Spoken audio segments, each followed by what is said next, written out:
Perkenalkan, saya Malik Akbar SME Rafsanjani, bisa dipanggil Malik atau Akbar dari Teknik Informatika 20. NIM-nya 1652029.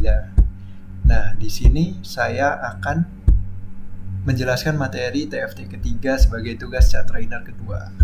Oke, di training for trainer ketiga yang lalu pada 17 Juli 2021 terdapat 5 bahasan yang diberikan, yaitu menciptakan suasana yang nyaman, menerapkan active learning, perbedaan teacher dengan trainer, cara memiliki banyak stok ice breaking, dan yang terakhir yaitu mengelola dinamika kelompok. Mari kita bahas satu persatu.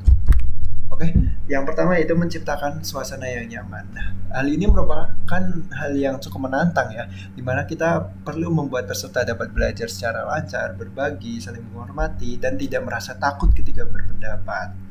Nah, ketakutan tersebut seringkali terjadi karena situasi atau suasana yang kurang nyaman bagi mereka, atau dalam tanda kutip lebih tegang. Nah, terdapat beberapa cara untuk menjadikan suasana menjadi yang lebih nyaman, yaitu family of change, renungan pagi, doa bersama, hit of the day, dan pahlawan di balik layar. Family, nah apa sih 5 hal tersebut? Nah, family of change merupakan aktivitas dalam satu grup di mana satu grup tersebut saling sharing cerita mereka. Lanjut ke renungan pagi, yaitu di mana setiap orang merenungkan apa yang dapat mereka syukuri dalam satu interval waktu yang lalu, biasanya seminggu yang lalu apa sih yang bisa kita syukuri dan lain sebagainya. Nah, doa bersama tentu ini merupakan hal yang umum di mana pada awal-awal training kita doa bersama meminta petunjuk dari Tuhan. Nah, hit of the day di mana kita mengapresiasi orang yang menonjol pada hari tersebut. Sementara pahlawan di balik layar, kita mengapresiasi orang-orang yang telah berjasa kepada kita namun mereka bekerjanya di balik layar, atau dalam tanda kutip jasa mereka kurang tampak gitu, tapi jasa mereka sangat berguna bagi kita semua. Oke, lanjut, yaitu menerapkan active learning. Nah, terdapat 4 konsep yang dapat kita singkat sebagai ARKA. Nah, apa sih ARKA itu? Aktivitas, refleksi, konsep, dan aplikasi. Nah, training yang baik itu dimulai dengan suasananya dicairkan dengan aktivitas, biasanya dengan game yang terkait dengan materi tentunya. Nah, setelah peserta memainkan game dan aktivitas-aktivitas, nah, trainer akan meminta mereka untuk merefleksikan kembali kenapa sih materinya seperti itu,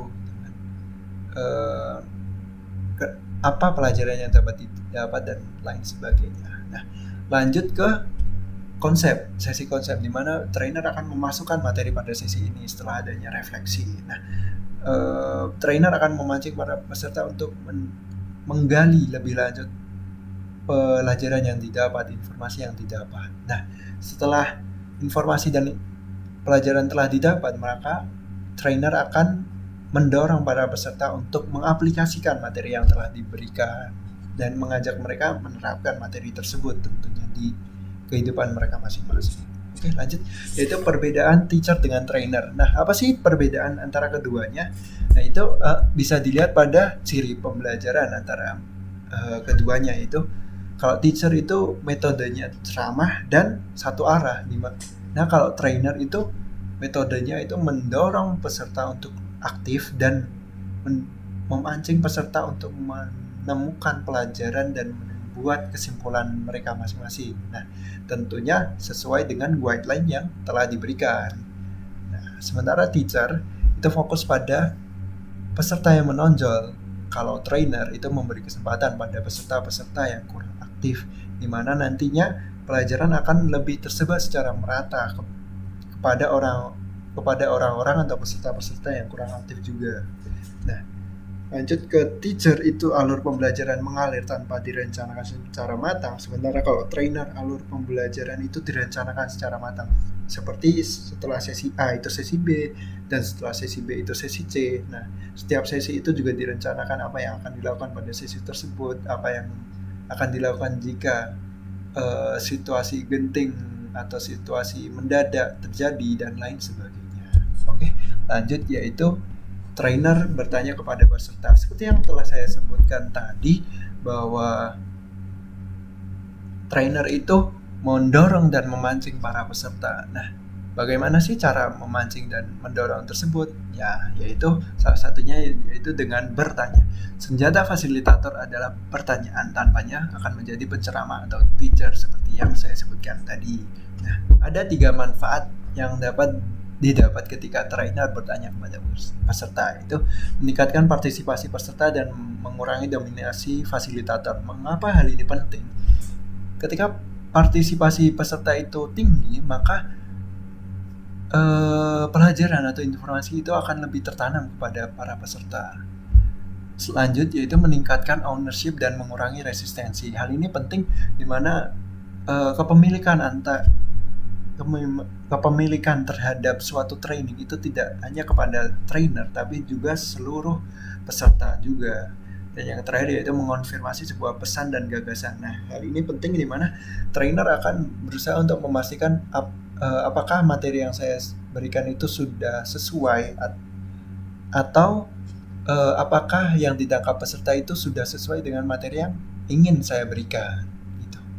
Lanjut ke mempunyai banyak stok ice breaking. Nah, di internet sangat banyak ya sumber-sumber yang memberikan cara atau ide tentang ice breaking. Nah, namun hal tersebut perlu disesuaikan dengan konsep, ide, dan suasana training yang ingin kita lakukan atau kita berikan. Nah, maka dari hal tersebut kita perlu menseleksi sumber-sumber yang ada di internet atau sumber-sumber dari teman-teman kita, ice breaking yang cocok dengan training kita. Oke, lanjut yaitu mengelola dinamika kelompok. Nah, jenis-jenis pengelolaan itu sangat banyak. Ada 5, bisa dibagi menjadi 5, dan kelimanya itu pun mempunyai situasi yang cocok masing-masing. Nah, seperti individu, itu jumlah individunya tentu saja 1. Nah, situasi yang cocok yaitu ketika setiap orang atau peserta itu perlu mengalami sendiri. Nah, seperti apa sih? Seperti menulis diary mereka, kegiatan yang contohnya seperti itu. Nah, jenis pengelolaan kedua yaitu berpasangan. Jumlah individunya tentu 2, di mana situasi yang cocok adalah permainan duel antar individu dan tentunya dalam suasana yang sehat duelnya. Itu lanjut ke pengelolaan grup kecil. Nah, jumlah individunya 3-4, di mana situasi yang cocok adalah sharing bergiliran antara satu sama lain.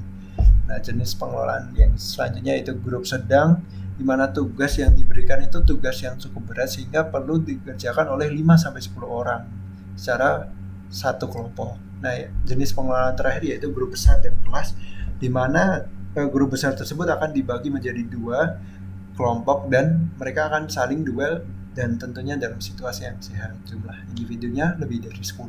Oke, lanjut yaitu rumus mendengarkan dengan aktif. Nah, ini adalah apa? Yaitu kita mendedikasikan waktu kita, mengekspresikan emosi kita menetralkan pandangan kita, tidak judging kepada orang yang bercerita. Nah, kita gangguan pada kita dihilangkan seperti men-silent HP dan sebagainya. Kita mengamati bagaimana perasaan yang bercerita, kita memberikan respon yang terkait dan jangan memberikan saran jika tidak diminta. Dan yang terakhir yaitu jangan memotong cerita mereka. Sekian cerita dari saya.